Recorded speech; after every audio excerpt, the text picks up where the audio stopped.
కొబ్బరి దిబ్బ రొట్టి. మామూలుగా దిబ్బ రొట్టె అంటే అందరికీ తెలుసు, కొంచెం లావుగా ఉంటుంది. మిగిలిపోయిన పిండితో సాధారణంగా మనం దిబ్బ రొట్టెలు చేసుకుంటూ ఉంటాము.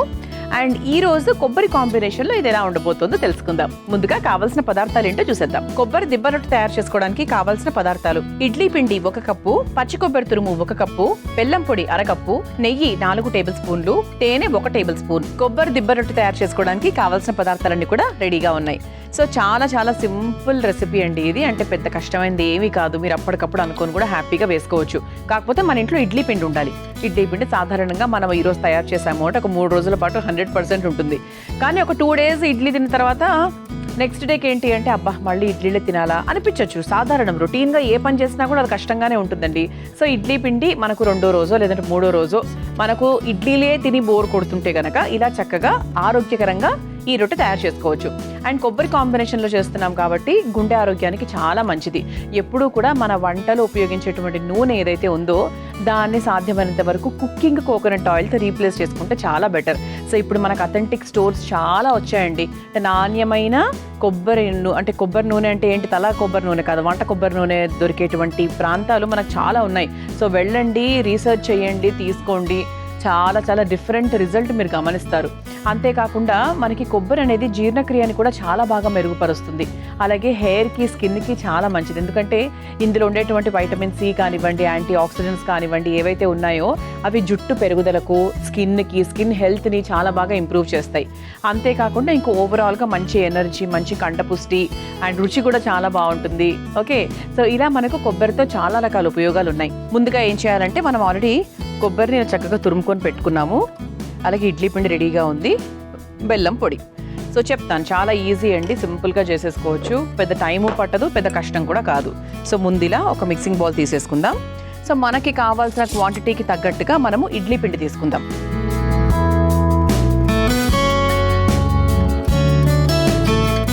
పిండి మరీ లూజ్గా ఉండకుండా చూసుకుందాం. ఆ తర్వాత దీంట్లో కొబ్బరి తురుము,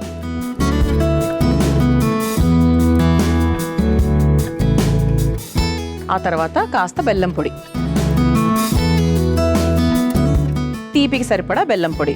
మరీ ఎక్కువ తీపి అక్కర్లేదు, పొద్దున పూట అంత తీపి ఎవరు తింటారు అనుకుంటే కనుక కొంచెం లైట్గా వేసుకోండి. సో ఇప్పుడు దీన్ని మనము బాగా మిక్స్ చేయాలి. విస్క్తో మిక్స్ చేసుకుంటే ఇంకా బెటర్ అండి. నేను ఇప్పుడు మిక్స్ చేస్తాను విస్క్తో కూడా. స్పూన్తో మిక్స్ చేసేసుకొని చక్కగా విస్క్ తీసుకొని, ప్రతి ఒక్కరింట్లో సాధారణంగా ఉంటుంది. సో చక్కగా ఇలా కలిపేసుకోవాలి. అంటే మనకి కొబ్బరి వేసాం కదండి, అందుకు విస్క్ అన్నమాట. సో మామూలుగా ఏంటి అంటే అవసరం లేదు, మామూలు ఇడ్లీ పిండి మామూలుగా జనరల్గా మనం వేసుకునే వాటికి అవసరం లేదు. కానీ మనం కొబ్బరి వేసుకున్నాం కాబట్టి వేసుకోవాలి. ఇది పిల్లలు ఇష్టపడతారు. డెఫినెట్గా ఒక చిరు తీపి ఉంటుంది కాబట్టి పిల్లలు మాత్రం చాలా ఇష్టపడతారు. అండ్ స్వీట్ బాగా ఇష్టం ఉన్న వాళ్ళు అద్భుతంగా ఇష్టపడతారు. ఇంకా వేరే ఉప్పులు అట్లాంటివి ఏమీ వేయట్లేదు మనం ఎక్స్ట్రాస్. బేసిక్గా ఈ దిబ్బ రొట్టెలు అవన్నీ కూడా వేడివేడిగా తింటేనే బాగుంటుంది. అలా పెనం మీద నుంచి అలా ప్లేట్ మీద పడి, సో అది మనకు నెయ్యితోనో లేకపోతే ఈరోజు మనం స్పెషల్గా తేనెతో తింటున్నాము, అలా తింటేనే చాలా బాగుంటుంది. చల్లగా అయిపోతే ఏ దోశ అయినా బాగుండదు, ఏ టిఫిన్ అయినా కూడా సాధారణంగా బాగుండదు కదా. సో ఇది వేడివేడిగా అలా చేసుకుని అలా మన ప్లేట్లోకి తింటే ఆహా అద్భుతంగా ఉంటుందన్నమాట. సో నెక్స్ట్ టైం అంటే ఇప్పుడు మన ఇంట్లో ఇడ్లీ పిండి ఎప్పుడైతే ఉందో ఈ వారంలో ఖచ్చితంగా తయారు చేసుకోండి. చాలా ఎంజాయ్ చేస్తారు. ఇప్పుడు స్టవ్ వెలిగించేసుకుందామా. ఇప్పుడు దిబ్బ రొట్టె పెనం కూడా అందరికీ తెలుసు, ఇలా కొంచెం లోతుగా ఉండాలి. అండ్ దిబ్బ రొట్టెకి మనము ఎక్కువ పిండి తీసుకుంటాము, బాగా లావుగా వేసుకుంటాము. ఒకవేళ ఇలాంటి ప్యాన్ లేకపోయినా కూడా, జనరల్గా ఉంటుంది అందరి ఇళ్లలో, ఒకవేళ లేకపోయినా కూడా మీరు మామూలుగా దోశ పెనం ఉన్నప్పటికీ కూడా సో అలా పైన నుంచి వేసుకొని దాన్ని లైట్గా తట్టండి. గరిటెతో మొత్తము రౌండ్గా చేసుకోకుండా లైట్గా తడితే కూడా మీకు అదే వస్తుంది. కాకపోతే ఇలా ఆల్రెడీ గుంతగా ఉంటే ఏంటి అంటే కొంచెం ఈజీగా ఉంటుంది, షేప్ కూడా పర్ఫెక్ట్గా వచ్చేస్తుంది. ఇది మీరు మామూలుగా ఏదైనా పూజలు పండగలు ఉన్న రోజు కూడా చేసుకోవచ్చు. అంటే అమ్మవారికి నైవేద్యంగా కూడా పెట్టచ్చు. కొబ్బరి అది ఉంది కదా, సో హాయిగా పెట్టచ్చు. మనం బూరెలు, బొబ్బట్లు ఇవన్నీ పెడుతున్నప్పుడు ఇది ఎందుకు పెట్టకూడదు, ఇడ్లీ పిండి ఇదే కదా. సో చాలా అంటే బెల్లం కూడా అమ్మవారికి చాలా ప్రీతికరమైంది కాబట్టి, సో ముఖ్యంగా పండగల టైంలో మనం నైవేద్యంగా పెట్టే దాంట్లో కూడా ఒక చిన్న ఐటమ్గా మనం వాడుకోవచ్చు. కాకపోతే మరీ పెద్దగా కాకుండా చిన్నగా ఒక అప్పాల్లాగా చేసుకుంటే కూడా బాగుంటుంది. కదా, ఎవరు కాదంటారు. సో ఇది కేరళ స్పెషల్ వంట అని కూడా చెప్పొచ్చు. ఎందుకంటే కేరళలో కొబ్బరి కానివ్వండి, ఇటువంటి స్వీట్కి సంబంధించి కొబ్బరి కాంబినేషన్లో చేసేవన్నిటిని కూడా చాలా ఎక్కువగా ఉపయోగిస్తారు. అలాగే వీటిని అప్పాలు అని కూడా అంటారు. ఆపం అంటాం కదా, మనం మామూలుగా పెళ్ళిళ్ళకి అది వెళ్ళినప్పుడు చేస్తూ ఉంటారు. కొందరు కొబ్బరి వేస్తారు, కొంతమంది కొబ్బరి గ్రైండ్ చేసేసి వేసేస్తారు. సో మనకు తెలియదు అనమాట. సో మనం ఏంటంటే గ్రైండ్ చేయకుండా మనం డైరెక్ట్గా వేసేసి కలిపేసాము.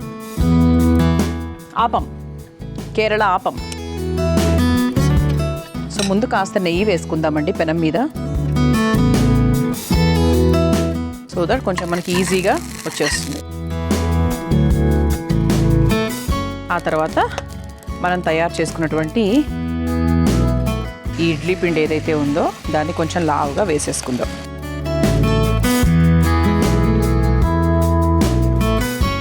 జస్ట్ ఇలా తడితే సరిపోతుంది రౌండ్గా. దీన్ని ఖచ్చితంగా నెయ్యితోనే కాల్చుకోవాలి. ఎందుకంటే ఇందులో మనం కొబ్బరి వేసాము, బెల్లం వేసాం కాబట్టి మన టేస్ట్ అలాగే అంతే కమ్మదనంతో రావాలి అంటే నెయ్యి. సో దీన్ని చక్కగా మనము నెయ్యితో కాల్చుకుందాం. చాలా సిమ్లో ఉండాలండి ఇది, ఎందుకంటే లావుగా వేసాం కాబట్టి ఎప్పుడైనా ఏదైనా కూడా కొంచెం మనం లావుగా వేసుకున్నప్పుడు సిమ్లో పెట్టుకొని దాన్ని మనము ఉడికించుకోవాలి. సో ఇలా చక్కగా మూత కూడా పెట్టేద్దాము. ఇదిగోండి ఇలా రెండు వైపులా కాల్చుకున్నాం. ఎంత మంచి రంగు వచ్చింది చూసారా. ఓకే, సో ఇటువైపు తిప్పి చూస్తే కూడా మనకు చక్కగా ఇలా కాలిపోయింది. ఇలా ఇంత లావుగా వస్తుందన్నమాట. అండ్ దీని కాంబినేషన్ మనకు తేనె. సో మామూలుగా మనకు చెరుకు పానకం ఉంటుంది. చెరుకు పానకం కూడా చాలా ప్రాంతాల్లో ఎక్కువగా దొరుకుతుంది. సో కొంతమంది ఏంటి అంటే మన ఇంట్లో అంటే ఎక్కడైతే ఎక్కువగా దొరుకుతుందో సో ఇటువైపు వేరే వైపు తెచ్చుకొని కూడా పెట్టుకుంటూ ఉంటారు. అంటే ఏ ప్రాంతంలో అయితే దొరకదు, కొన్ని ప్రాంతాల్లో అసలు దొరకదు, మనకి నాణ్యమైనది దొరకదు. కొన్ని ప్రాంతాల్లో, గోదావరి ప్రాంతాల్లో చాలా బాగా దొరుకుతుంది. సో మా ఇంట్లో కూడా తెచ్చుకొని పెట్టుకున్నాను. సో ఇటువంటివి తయారు చేసుకున్నప్పుడు మాత్రం 100% ఆ కాంబినేషన్ చాలా బాగుంటుంది. సో ఈ రోజు మన దగ్గర అది లేదు కాబట్టి మనం తేనెతో టేస్ట్ చేస్తున్నాము. సో మన ఇంట్లో చెరుకు పానకం ఉంటే హ్యాపీగా అలా కూడా మీరు ట్రై చేయొచ్చు. సో మన సర్వింగ్ ప్లేట్ కూడా రెడీగా ఉంది కాబట్టి సర్వ్ చేసేసుకుందామా.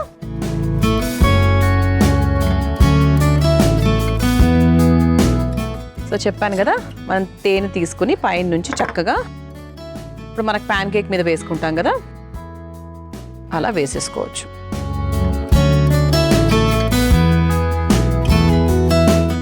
సో వద్దు అక్కర్లేదు, ఆల్రెడీ బెల్లం ఉంది కాబట్టి మాకు ఆ స్వీట్నెస్ సరిపోతుంది, ఇంకా తేనె ఏమి అక్కర్లేదు అంటే సో హ్యాపీగా అలా కూడా తినేయచ్చు. ఇది తేనె అనేది ఎవరెవరి ఇష్టాన్ని బట్టి మనం యాడ్ చేసుకునేదండి. ఓకే, సో ఇలా కేరళ స్పెషల్ వంటకం కొబ్బరి దిబ్బ రొట్టి రెడీ అయిపోయింది. మీరు తయారు చేసుకోవాలనుకుంటే కావాల్సిన పదార్థాలు, తయారు చేసుకునే విధానం మరొకసారి చూసేయండి. కొబ్బరి దిబ్బ రొట్టి తయారు చేసుకోవడానికి కావాల్సిన పదార్థాలు: ఇడ్లీ పిండి 1 కప్పు, పచ్చి కొబ్బరి తురుము 1 కప్పు, బెల్లం పొడి 1/2 కప్పు, నెయ్యి 4 టేబుల్ స్పూన్లు, తేనె 1 టేబుల్ స్పూన్. కొబ్బరి దిబ్బ రొట్టి తయారు చేసుకునే విధానం: ముందుగా ఒక మిక్సింగ్ బౌల్లో ఇడ్లీ పిండి, పచ్చి కొబ్బరి తురుము, బెల్లం పొడి వేసి బాగా కలుపుకోవాలి. ఇప్పుడు స్టవ్ వెలిగించి పాన్ లో కాస్త నెయ్యి వేసి కరిగిన తర్వాత అందులో కలిపెట్టుకున్న పిండిని వేసి నెయ్యితో సన్నని మంటపై రెండు వైపులా కాల్చుకొని ఒక సర్వింగ్ ప్లేట్ లోకి తీసుకుని పైనుంచి తేనెతో గార్నిష్ చేసుకుని సర్వ్ చేసుకుంటే కొబ్బరి దిబ్బ రొట్టె రెడీ.